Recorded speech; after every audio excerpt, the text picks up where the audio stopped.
Merci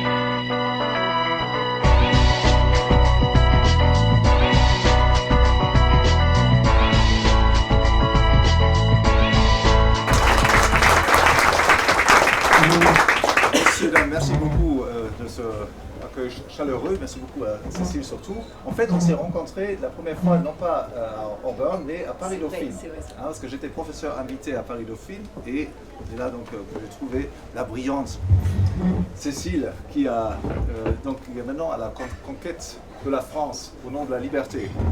Quand je suis venu en France en 2004, un de mes collègues plus âgés américains, Walter Block, que certains d'entre vous connaissent, me disait « Alors Guido, je te donne 10 ans pour créer la révolution libérale en France. » Il a évidemment de manière grotesque surestimé mes forces et mes capacités, mais il le fait toujours, hein, il dit toujours des choses comme ça. Donc ce n'était pas l'objectif quand je suis venu, mais un des objectifs c'était quand même donc, de continuer le type de travail que j'ai commencé auparavant, donc cultiver l'économie autrichienne et qui est elle-même dans une tradition que je vais souligner dans les quelques minutes qui me restent. Parce que ceci m'a dit il faut introduire l'école autrichienne en 3 minutes et demie.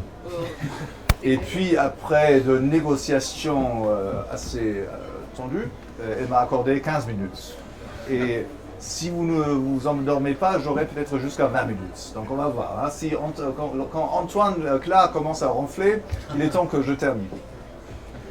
Alors, l'école autrichienne trouve son origine donc avec une personnalité centrale qui est Karl Menger. Karl Menger, professeur à l'université de Vienne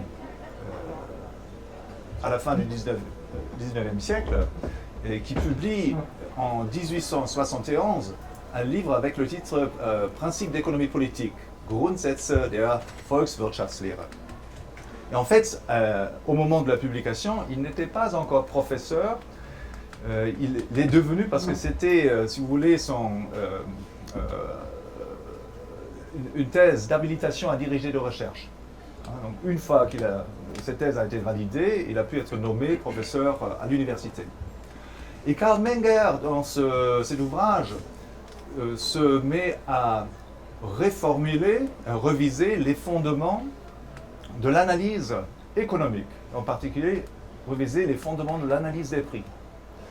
Il réagit à la pensée dominante en son temps, qui était donc dominée par l'approche classique, donc les économistes inspirés par Adam Smith un siècle plus tôt. Adam Smith publie en 1776 un livre avec le titre Enquête sur la nature et les causes de la richesse des nations, dans lequel il parle assez peu en fait des prix et de la valeur, mais ce qu'il dit donc a une influence sur les économistes et sur les ouvrages, sur les recherches qui ont été menées pendant tout un siècle. Et selon Adam Smith, les prix de marché s'expliquent par les coûts de production. C'était en son tour une manière inhabituelle d'aborder le problème, parce que la manière traditionnelle de penser sur les causes de la valeur, les causes du prix, était de l'expliquer en termes de l'utilité des biens. Un bien qui est utile coûte plus, son prix est plus élevé, et un bien qui est moins utile coûte un peu moins. Et Adam Smith n'était pas satisfait de cette explication. Elle entraînerait selon lui donc un paradoxe. Et il donnait l'exemple aujourd'hui célèbre des diamants et de l'eau. Donc il disait, voilà, si c'était vraiment l'utilité qui expliquait le prix des choses, alors l'eau devrait coûter beaucoup, puisqu'on ne peut pas vivre sans eau, tandis que les diamants devraient coûter beaucoup moins, puisqu'on peut très bien se passer de diamants, bien que certaines dames ne seraient peut-être pas d'accord. Donc, Karl Menger montre les erreurs dans le raisonnement d'Adam Smith. Donc, il souligne en particulier que Adam Smith s'est trompé dans la mesure où il avait raisonné en termes d'agrégat de biens. Il avait raisonné comme si le choix pour les êtres humains, pour les participants au marché, était de choisir entre toute l'eau qui existe par terre et tous les diamants. Et à ce moment-là, c'est vrai, la plupart d'entre nous opterait pour l'eau, donc octroyerait une valeur plus élevée à l'eau plutôt qu'au diamant. Mais ce n'est pas le choix que nous confrontons en pratique. Le choix que nous confrontons en pratique, c'est donc de choisir une unité supplémentaire d'eau, 1 litre ou 1 hectolitre de plus, ou peut-être juste un verre d'eau en plus, étant donné notre approvisionnement qui existe déjà en eau, étant donné le fait qu'il y a un fleuve qui traverse la ville, qu'il pleut tous les 2 jours, surtout à Angers, etc., etc. Et que les diamants d'eux-mêmes sont donc évalués à la marge, c'est-à-dire par carat supplémentaire, demi-carat supplémentaire, étant donné qu'on a déjà une certaine quantité de carats disponibles. Donc, les prix des biens homogènes s'expliquent à la lumière de leur valeur marginale. La valeur marginale qu'ils ont pour les individus. Donc, il y a une valeur subjective marginale qui est le principe explicatif de tous les prix. L'eau coûte peu cher parce que l'unité supplémentaire qui nous est proposée sert à réaliser des projets qui, en fin de compte, sont peu importants parce qu'il y a déjà beaucoup d'eau qui nous sert à réaliser donc, les projets les plus importants, c'est-à-dire rester en vie, par exemple. Donc l'eau supplémentaire va nous servir de prendre une douche ou d'arroser le jardin ou je ne sais pas quoi, donc des projets comparativement peu importants. Donc on paye des prix faibles pour l'eau ou pas de prix du tout. Et pour les diamants, c'est l'inverse. Il y a peu de diamants. Donc des quelques diamants en plus qui sont donc proposés servent déjà les projets les plus importants. Donc ils commandent des prix très élevés. Ensuite, Carl Menger démontre que ce principe de la valeur subjective est pour les biens homogènes, la valeur subjective marginale, est le fondement et l'unique fondement à partir duquel on peut expliquer tous les prix de marché. Si on peut expliquer tous les prix de marché, on peut expliquer donc tous les revenus. Chaque revenu payé à un propriétaire de facteurs de production, chaque salaire, chaque rémunération que réalise donc, le vendeur d'un bien final, intermédiaire, etc., résulte en fin de compte de la valeur subjective, et la valeur subjective marginale. Donc Carl Menger, à cet égard-là, initie une révolution dans la pensée économique. Plutôt que de raisonner en termes de coût de production, en ce qui concerne les prix, il raisonne en termes de valeur subjective.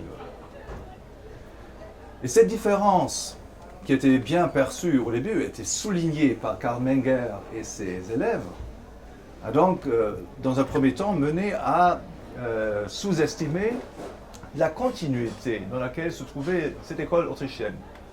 Et je souhaite aujourd'hui souligner un petit peu cette continuité parce qu'elle est importante pour nous aujourd'hui. Carl Menger n'a pas refuté de fond en comble la théorie classique, elle l'a mise sur un fondement plus sain, plus solide.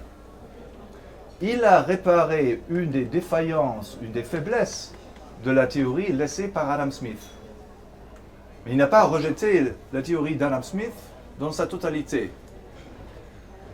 Il a même utilisé l'ouvrage d'Adam Smith comme manuel d'instruction du prince d'Autriche-Hongrie. C'était donc son pays natal, c'était pas l'Autriche, mais c'était l'Autriche-Hongrie à l'époque.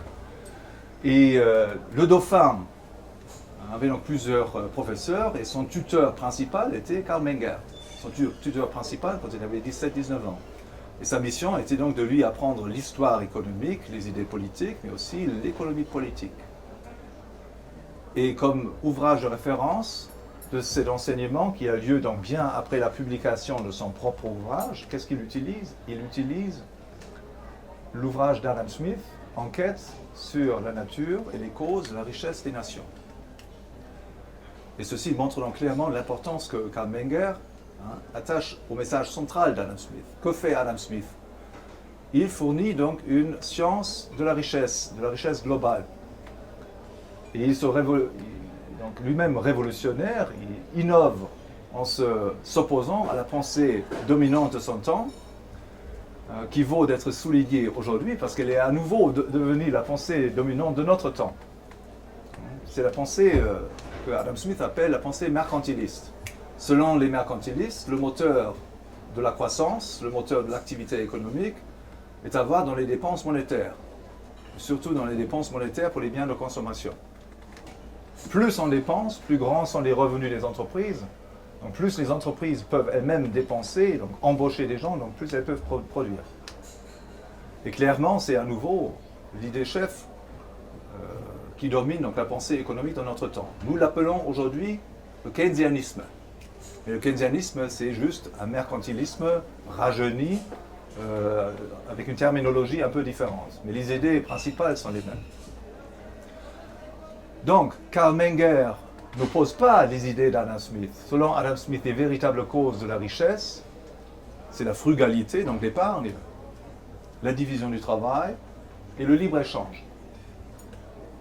Et l'école autrichienne a donc maintenu cet héritage jusqu'à nos jours.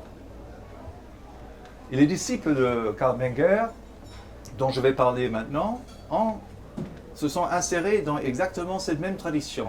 Ils ont préservé l'intégralité de l'héritage classique, tout en réparant les faiblesses de la théorie classique et aussi les faiblesses laissées par leurs propres prédécesseurs. Karl Menger n'a pas créé une théorie de la valeur qui était parfaite, mais une théorie de la valeur qui a été critiquée par ses disciples. Et aujourd'hui, c'est malheureusement la même chose. Mes propres doctorants me critiquent. J'aurais presque dit c'est salaud. Et c'est ça, la science. La science n'est pas un édifice figé, c'est pas de la religion, mais c'est un édifice vivant. C'est une maison qui est constamment refaite, et idéalement, comme dans une famille où chaque génération suivante essaie d'améliorer la maison et aussi la mettre sur des fondements plus sains, et plus solides et plus grands, on le fait idéalement aussi dans la science. Donc, qu'ont fait les successeurs de Karl Menger? Je vais évoquer quelques noms. D'abord, il y avait un successeur important qui s'appelle Böhm-Bawerk, Eugen von Böhm-Bawerk, qui était donc professeur à Innsbruck, ultérieurement à Vienne, et qui était 4 fois ministre des Finances en Autriche. Von Böhm-Bawerk était de son temps le plus célèbre des économistes autrichiens, et on lui doit une théorie du capital et de l'intérêt, qui donc élabore sur les bases établies par Menger, et dans laquelle il critique la théorie de la valeur de Menger, et dans laquelle il établit donc les fondements de ce qu'on pourrait appeler une macroéconomie, la macroéconomie de l'école autrichienne. Donc une analyse du fonctionnement du système économique dans son ensemble à partir des activités individuelles.